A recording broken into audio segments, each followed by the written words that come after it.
Hey guys, this is Echo Soundworks, and you are checking out a production tip and trick tutorial on ADSR. So in this video, I'm going to show you a cool tip and trick or technique where you can create new and interesting sounds by using a Convolution Reverb plugin. So if you're thinking, oh crap, do I have one of those? You probably do.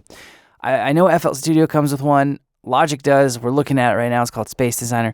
Ableton comes with one. I'm blanking on what it's called, but I know it does.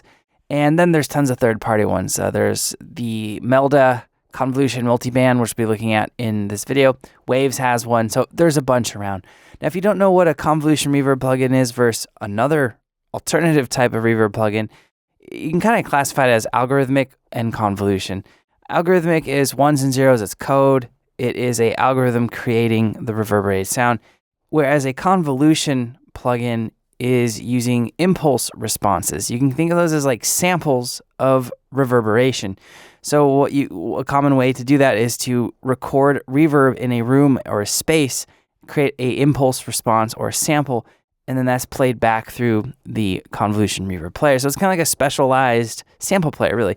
All right, so what we're gonna be doing in this video is, instead of using typical spaces like a room, a chamber, a canyon, a bathroom, whatever it may be, we're going to be using samples like crash cymbals, water sounds, just weird, unique sounds, and we're going to layer that with typical sounds.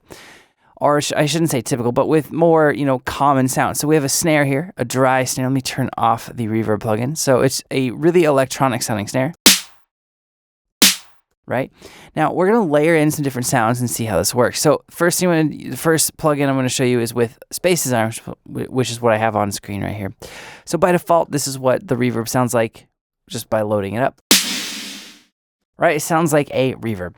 Not the greatest reverb, but a reverb. So I've already made some custom impulse responses I use a lot. And let's use a crash cymbal. So this is going to load up essentially a crash cymbal impulse response or sample. Now I'm going to turn my dry down all the way and my reverb up all the way. And as I play this snare, it's going to trigger the sample. Right, let me turn it down because we're getting some clipping because it's quite loud. Right, so now it just sounds, that we can't hear the snare. So let's turn the dry up. Let's turn the reverb or the wet signal down. Right, and now we can do things like, and this will be different on, depending on what plugin you're using. We can change things like the tail, how long it reverberates for. Some reverb plugins even we have EQ, we have a filter, right? So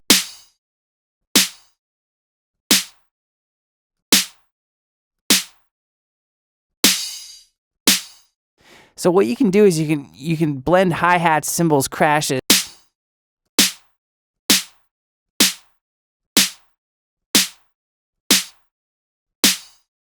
in with your kind of electronic sounds for a unique kind of just a texture, right? It sounds a little bit different. And I really like using it with weird sounds. So we're going to load up another reverb plugin here so you can see it happen. And we're going to load up some water sounds. So I'm going to turn the wet all the way to 100%. So now we have this kind of filtered, unique sounding bathtub splash. Right, and I'm gonna go into our volume control here, and I can change how it's playing back in terms of how long we're gonna hear the decay. So that's pretty cool. Let me turn that off. So I could boost this up really high so you guys can hear the difference. But that'd be a little bit much, I think, in a production sense. Usually you're going to have the dry or the wet or the reverb signal down a little bit lower. You're just using this as a kind of a unique texture to run your sound through. So that one's actually pretty cool. We could even turn on the first one as well. Let's turn the decay down a little bit. Let's get the EQ, and we're going to take out some of the lows and the mids. Right, so a lot of different possibilities with this. It's almost endless. So let's load up a different sound here in Melda. It's a pretty cool one as well.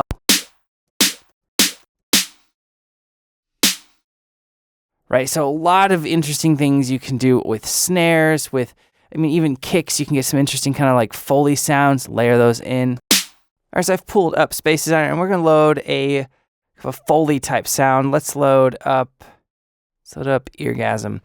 So this one's a weird sound. It's ice cubes sloshing around in a cup.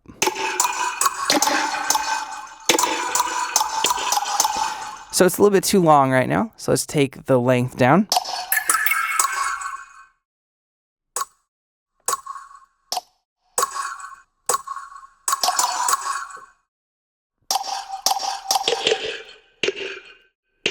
It's got a little bit of low frequencies. All right, so now we have, just with this weird sample, layered it with a unique Foley sound in an impulse response, in a Convolution Reverb plugin. Now we have a really cool layer sound that we can use as a layer.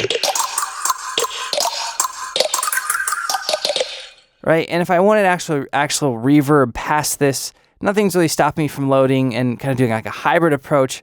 We could load up FabFilter Pro R. You could of course send this on a bus or an aux send, but for the video we'll just put it here.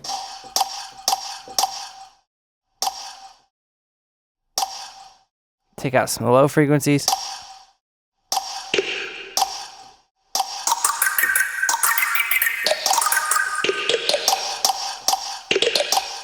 Right, now let me use this sound as a layer with, say, a pluck sound coming from Serum.